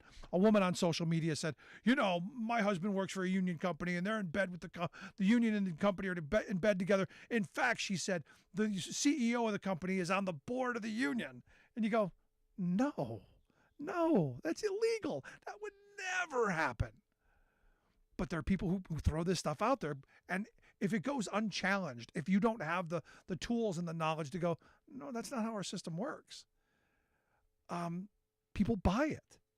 And if they repeat it enough, this is what the right understands masterfully, which is why right-wing talk radio was so important to their dominance of the message machine. Ad nauseum, they keep pounding the message. The outrage candy is plentiful. They never run out of anger. And they never run out of focus group tested, think tank approved messaging to keep us pitted against each other. The balloon is a perfect example. And for me, this is why, on the left, in the labor spaces, in the sane spaces, we need people who are crafting messages and policy and law to help move us forward, to make lives better. As I say, my true north is always, how do we make working families' lives better? How do we help them put food on the table and get the insurance and the retirement security that they need? Seems simple to me. I'm Rick Smith, and this is Labor History in 2 on this day in labor history, the year was 1919. That day began the week-long general strike in Seattle, Washington. As World War I drew to a close, many workers in the city were frustrated by 2 years without pay increases due to the war. 35,000 workers in the shipyards walked off the job. Workers from most of the 110 union locals across the city voted to support the general strike. At 10 a.m. on February 6th, the citywide strike began. As many as 65,000 workers, or a fifth of the entire workforce of the city, walked off the job. They were met by a combined force of the police and the military. It has been nearly a century since the Seattle General Strike. This unprecedented stand by the city's workers has been remembered and commemorated in many ways. Perhaps the most innovative memorial came in the form of a rock opera. In 1985, Rob Rosenthal set the story of the strike to music. He based the lyrics on research and interviews he did as a graduate student at UC Santa Barbara over the course of 10 years. A band named The Fuse formed to record the 21-song album. The final project was a blend of rock, blues, and folk. The music tells the story of a fictional man who comes to Seattle looking for work in the shipyards during World War I, joining the labor movement and the strike. What labor history event would you like to hear set to music? Without our muscle, without our brain, nothing would ever grow. We run it all. We run it all. Like what you hear? Check out more at laborhistoryin2.com. Who's in the city? Unless we say so. Let the bosses curse. People are baffled by the surreal saga of George Santos, the bizarre Republican Congress critter who is a bottomless sinkhole of lies. How could he think that he, a highly visible public figure, could get away with such blatant fabrications? Perhaps he thought he was a corporation. After all, these multi-billion-dollar brand name outfits routinely lie about who they really are. Crass polluters shamelessly run PR campaigns claiming to be environmentalists. Price gougers pose as consumer champions, and economic downsizers glorify themselves as visionary creators. They gild their resumes for their own profit, and they get away with it. So George might have thought, I'll follow the corporate model, just make stuff up, like soulless tobacco executives do. For decades, they killed millions of people for profit, flat out lying that nicotine was not addictive, that their cancer sticks were not deadly, and that they did not target their ads to children. But wait, today's tobacco titans claim to be born-again public health champions. We have an unprecedented opportunity to move beyond smoking, said the head honcho of the Philip Morris brand, asserting that Big Tobacco would henceforth back the public push for a, quote, smoke-free future. Philip Morris garnered widespread praise for this bold stand, but it was a deliberate lie.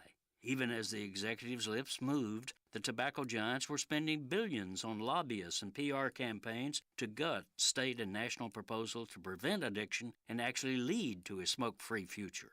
This is Jim Hightower saying, yes, we should be outraged that Santos, a flagrant political fake, has swindled his way into Congress, and he should be ousted. But what will Congress do about the far more destructive corporate deceivers who are George Santos's role models? Their lies kill people, yet they're still welcome in the halls of Congress.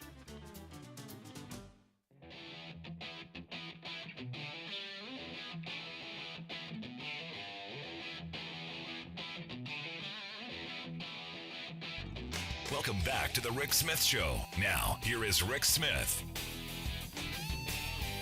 Here's a fun story. A neo-Nazi leader and his girlfriend evidently in court accused of plotting to attack a Maryland power grid. And, it's one of those things, evidently the woman said, if we can pull off what I'm hoping, it'll be legendary. Because, of course, neo-Nazis blowing up power grids is exactly, would be legendary. Now, again, the attack on our power grid by crazy right-wing people, not new. Think of North Carolina not too long ago. Out in Oregon, there was a plot. There's a lot of this stuff going on. And my only message for those folks is you better hope the police and the FBI catch you before my IBW friends do. because they're going to have to clean up the mess that you make. So shame on you. Shame on you if they get a hold of you. Just saying. Just saying. Anyway, here's some thoughts on the upcoming State of the Union and the top stories of the day. Our good friend, former Ohio Congressman and political analyst, Bob Ney. Bob, thanks for taking time for us. Thank you, Rick. So, what do you think? We got these crazy people wanting to blow up our electric grid. I don't get why I don't get it. I don't get it. Well, here's what's really crazy. This was her quote. I think the lady was from Maryland, and here's her quote: "If we can pull off what I'm hoping, this would be legendary." Yeah. It would be disgusting, but it wouldn't be legendary. There's a lot of other legendary things. The balloon is more legendary now. The balloon. I stole your picture from the balloon of the people throwing bottles up in the sky because I think that's brilliant. It's Myrtle. It's down at Myrtle Beach, and he's throwing a beer. I think it's a Corona, and he's throwing a beer bottle in the air, and the camera catches it, and his wife's there, and there's some debris on the ground, Dixie cups or something. It's like I put on my captions. This is what the Chinese saw transmitted back to China. No, it's crazy. And in fact, I stole it and I tweeted it out myself. But I got to get your thoughts on the balloon because, as I said earlier in the show, I grew up at the end of the Cold War. This kind of stuff happened. We didn't freak out. There weren't a bunch of, paper tiger tough guys dressing up in cosplay outfits like they're military people with their big guns going to shoot up into the sky. We didn't scare that easy. Any thoughts on your end?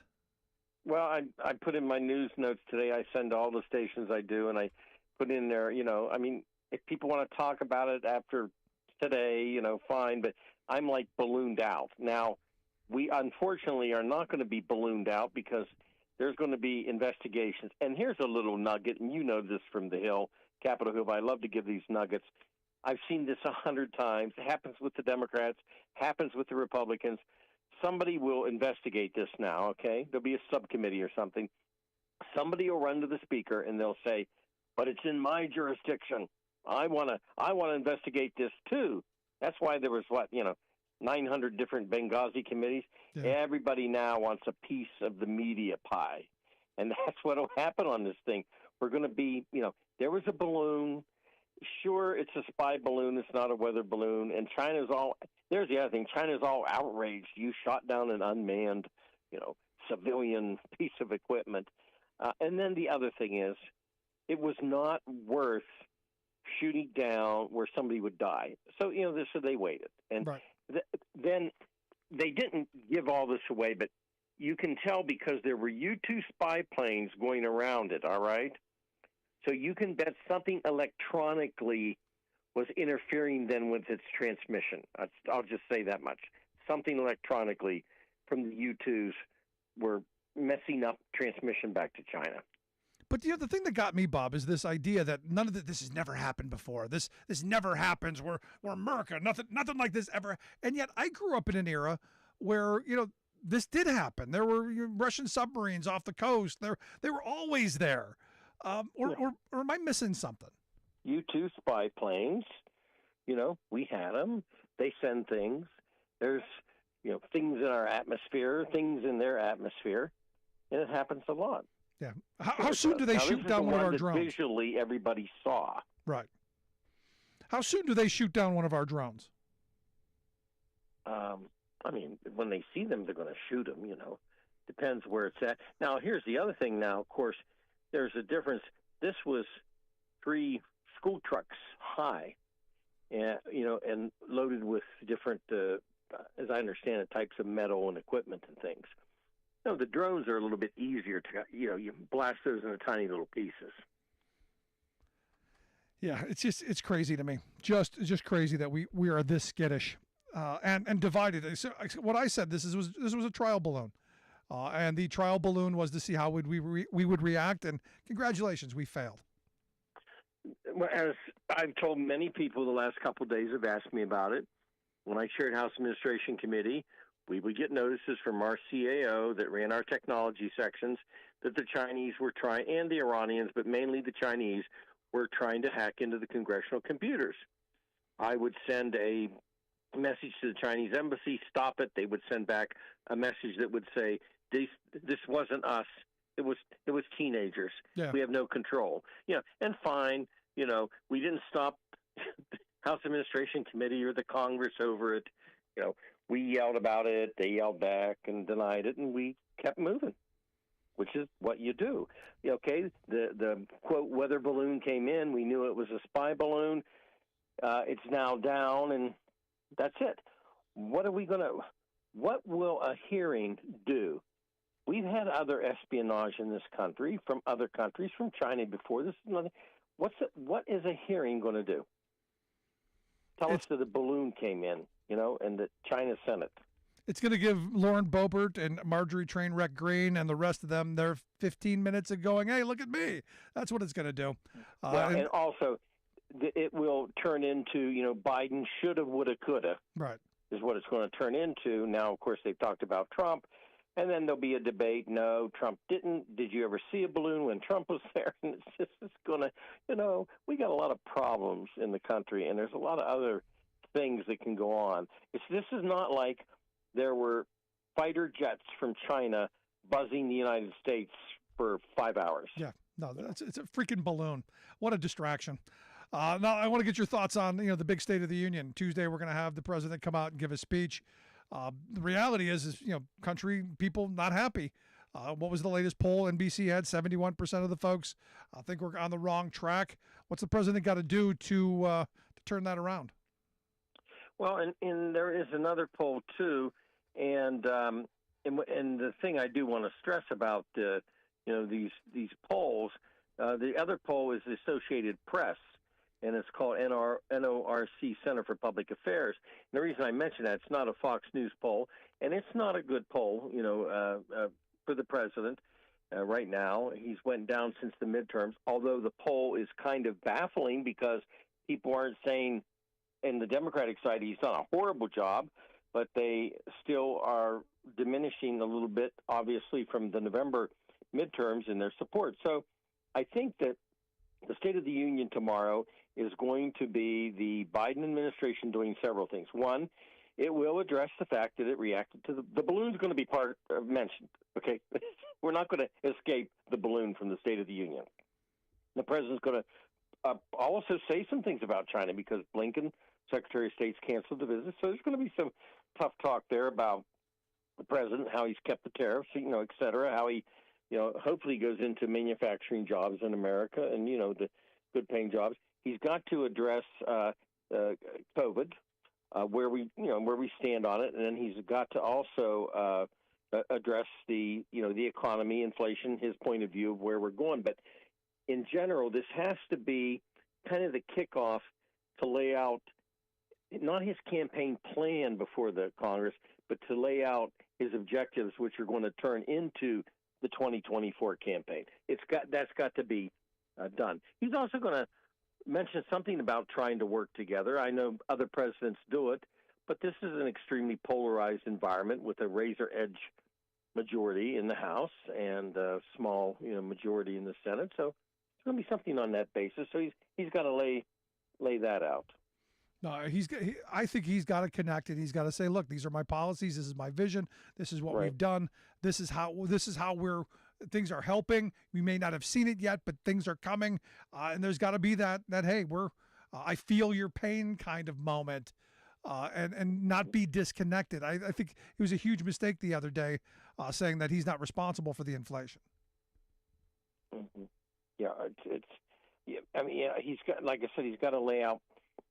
It won't be deemed a political speech, but it'll be deemed a kind of a political map where he's going to go to, where he's been. But he's got to lay out where he wants to go to. It's kind of got to be some fresh ideas out there, and I assume, he will do that. There'll be some mention of police, and I think the president will do what he has done effectively, which is to lay out a middle ground on that issue, and I think he'll do that again. Something that definitely needs to be discussed. Last question on this. who's going to make a fool out of themselves? Are we expecting the Republicans to Joe Wilson this? Do you think they just sit there with their hands on their hands, and what are we expecting?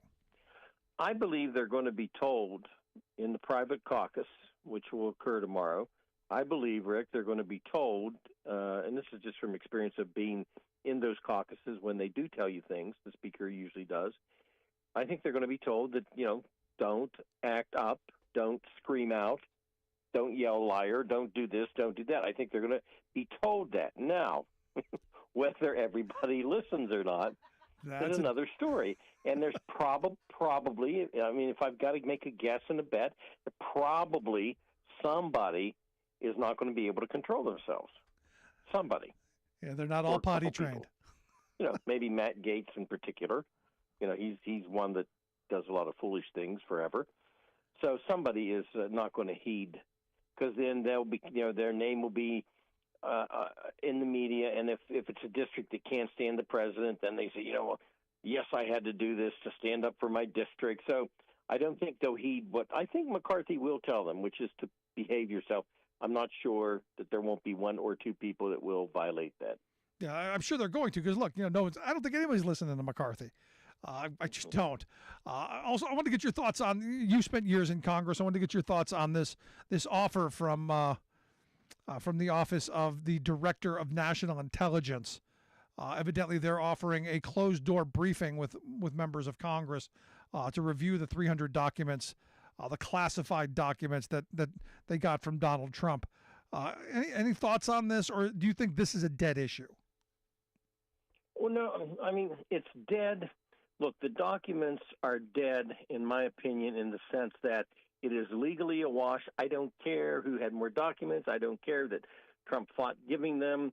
That's frankly irrelevant, in my opinion anyway, at this time, because it's the problem that the president has now. And again, I know the president cooperated in a different manner. I know the president had less documents, but there were documents. 1, 2, 3, 4 incidences. So it's a political wash for both. And in fact, I think probably Trump and Biden inside people were pretty happy when Pence came out and found something, right? Yeah. Joint misery. Exactly. So I think that's a wash legally. It's a wash politically. But this is interesting to share that information. That makes a whole new light on the issue, I think. Yeah, I was wondering what your thoughts on whether this would just be, one of those moments of if you're giving this kind of information, does this become a political back and forth? What happens in this environment if there is one of these closed door briefings? Can those people come out and talk about what they saw? Obviously, not what the documents were, but are they sworn to secrecy? Is there something that could come out of this? Well, here's how this operates. When you on your opening day, when you take your oath, you sign a document. Now, by the way, not everybody signs that document. I had a couple of cases when I chaired House Administration where we had to inform that member, you are not going to be in on these briefings. And then they get angry, and it's like, it was only maybe 2 or 3 members, but they just refused to sign. So you sign. And what you do when you sign that oath is that, if you go into these hearings and you come out and reveal it, then you can literally, be thrown out of the Congress or potentially, arrested. So, right. So when you won't tell me what they showed you to get us involved in Iraq with the aluminum tubes and all that, right. This is that. Yeah. Yes, I would. I would love right now to tell you all this stuff that we saw. And I would love for them to go back and grab these people and bring them back before everybody to explain themselves. But anyway, that's neither here nor there now. It's classified, can't do it, could be arrested, for it and fined, et cetera. So they're going to have a briefing, but it's probably not going to satisfy lawmakers because they want to review Mar-a-Lago, they want to review, Biden's stuff, they want to review Pence's stuff. And the problem they'll have with this, if they do this, just Congress-wide with 435, I don't think it rises to the occasion to do this with all 435. Why can they not do it with the big eight, the top people. You've got, you're with Hakeem Jeffries, with McCarthy, with McConnell and Schumer, and some of the other leaders, elected leaders. Do it with them and the heads of the Intel Committee. Now, if that's not satisfying Republican and Democrat sides, I don't know what does. Yeah, but here's the thing. Because they're going to leak. They're going to leak. Somebody's going to leak stuff is what's going to happen if they do it Congress-wide. And this is where there's part of me that goes, I want them to do it Congress-wide because I want, Marjorie Trainwreck Green, who's on the scariest thing, the scariest statement I saw all weekend was not about not the balloons, was the fact that Marjorie Trainwreck Green was going to get security briefings on the balloon. That scared me. The fact that she's on the Homeland Security Committee getting these briefings. That's what scared me. Right. And it's a problem. So that's why you have to sit there and you have to think about something. You have 100 documents, with Trump. You have X amount with Biden, whatever it's up to. I don't know. It said 300 with Trump, actually. Oh, was it 300? Yeah, it said 300. I lost count. Okay, so we've got all these documents, and why would you go over every single document? I think what you could do is say X amount are light, the first light area of classification. Maybe they could show them what a couple of them are in their nature. That's fine. But when you start to get up to the, to the top of the food chain, and because the point is, how many top secret documents did Trump have, or Biden, or Pence? Once you get to that level, why do you want to take all that information and have to prove it to 435 people? Yeah. They should be able to rely on their leaders. Good point. Last question I've got for you. What are you expecting? What are you expecting out of the speech tomorrow? Real quick, what's the expectation?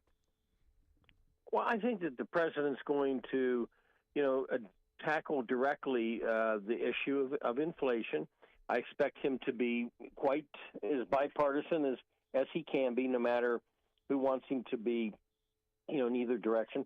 I hate to prejudge this, but I don't think it's going to be the Barack Obama, Bill Clinton, speech. No. I don't think that's going to happen. No, he doesn't do that. He doesn't do it. So I mean, when people anticipate he's got to give the knockout speech, that's not going to happen.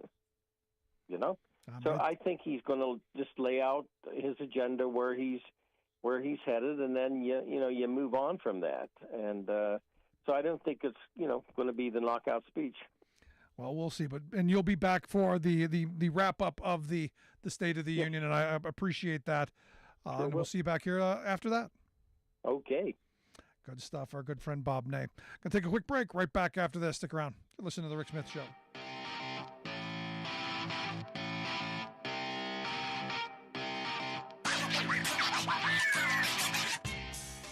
I'm Rick Smith, and this is Labor History in 2. On this day in labor history, the year was 1919, marking the first day of the week-long general strike in Seattle, Washington. As World War I drew to a close, many workers in the city were frustrated by 2 years without pay increases due to the war. They expected to see raises once the fighting ended. The Workers' Metal Trades Council proposed modest wage increases, with management refusing to negotiate. The strike was called after a telegram destined for the Employers' Metal Trades Association was mistakenly delivered to the Workers' Metal Trades Council. In the telegram, Charles Paez, head of the federal government-funded Emergency Fleet Corporation, threatened shipyard owners that any increase in wages could cost them future federal contracts. In late January, 35,000 of the angry shipyard workers walked off the job. Workers from most of the 110 union locals across the city voted to support the general strike. At 10 a.m. on this day, the citywide strike began. As many as 65,000 workers, or 1/5 of the entire workforce of the city, went on strike. Work in the city ground to a halt. Although the strike was well organized and orderly, the mayor of Seattle marshaled both the police and military to use against the striking workers. The Seattle and national press blamed the strike on Bolshevik influences. Some of the unions worried that a general strike was too radical and feared it would ultimately hurt their future organizing efforts. They ended their participation under heavy pressure from the National Office of the American Federation of Labor. Federal agents closed the Union Record, the city's labor newspaper. 39 international workers of the world were arrested as ringleaders of anarchy and blamed for the strike. The Seattle General Strike demonstrates how anti-communist hysteria took its toll on labor solidarity. Labor History in 2 brought to you by the Illinois Labor History Society and The Rick Smith Show. For more information, go to laborhistoryin2.com, like us on Facebook, and follow us on the Twitters at Labor History in 2.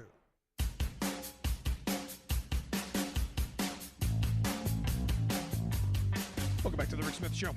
Check out our website, thericksmithshow.com. So this is one of those weird stories coming out of the UK. And again, shows just how important teachers are. 4 out of 5 UK teachers have reported giving toothbrushes and toothpaste to students because the cost of living is, again, through the roof in those places, and parents are struggling to put food on the table, figuring the roof over their head, this stuff. So dental care, something not high on the list, but you've got this new study that's just come out by the beauty banks and the British Dental Association, revealing 81% of teachers, 81% saying that they've given this stuff out. And it made me go, the sad reality is teachers seem to be, unfortunately, like you've heard that saying, you know what rolls downhill? Well, teachers seem to be the ones at the bottom of the hill catching it all, because they're the ones who see kids who don't have shoes or don't have clothing or don't have food. I've talked to teachers for years doing this program who, they keep extra food in their desk. They keep canned goods in the storage lockers so that on the weekends they can give it to kids to take home. They do all of this stuff, and there's no money to help them. It comes out of their pocket. It comes out of the goodness of their heart, because those are their kids. And when I hear these right-wing idiots going on about teachers are groomers, no, these people care about the community that they work in. They take jobs that pay less than they could make anywhere else. And considering the amount of money they put out of their pocket for school supplies and displays for their classroom, and then the basic necessities, freaking toothpaste is just, again, failures of policy. That's why I give credit to the American Federation of Teachers, AFT. Their president, Randy Weingarten, Tuesday going to be in Florida, in Tallahassee, along with their secretary-treasurer and the Florida Education Association president, Andrew Spar, for the next round of their innovation funds, What Kids and Communities Need grant. They've given something like $1.6 million in funding to go and to help meet the needs of students, help to meet the needs of their members and teachers in the classroom, to help educate kids. Where school districts have fallen down, where assaults on funding have taken over, they're there using dues dollars to help make sure that they can toothpaste, freaking toothpaste. I had one teacher tell me that she literally buys a bag of groceries for herself, bag of groceries for the classroom. Working in high poverty areas where on the weekends they shove a couple of canned goods in the backpack so the kid will have something to eat over the weekend. Not because they're usurping the parent, but because the parents are struggling. And this is a way to help. And we as a society, I keep coming back to this, for all this talk of forcing women to have children, how about we take care of the ones we got? For all this talk of forcing women to have kids, how about we talk about policies? I mean, there are bans all over this country. There are legislatures moving quickly, showing that they can actually do something when they really want to. How about making sure that kids have enough to eat? How about we ending childhood poverty? How about making sure that kids get the things that the school supplies, the dental supplies, the things that they need? How about that? Maybe there's a place to start. Something that could unify us. Instead of things that tear us apart, this could bring us together. I would stand with an anti-abortion nitwit if it was about, hey, how do we make lives better? How do we encourage people to have kids? Just my thoughts. Want to hear yours. Email me, rick@thericksmithshow.com. You miss any portion of the program, make sure you grab the podcast. Wherever you find yours, you'll find ours. Appreciate you being here. See you back here next time. You've been listening to The Rick Smith Show. Email Rick at rick@thericksmithshow.com. Until next time, this has been The Rick Smith Show, where working people come to talk.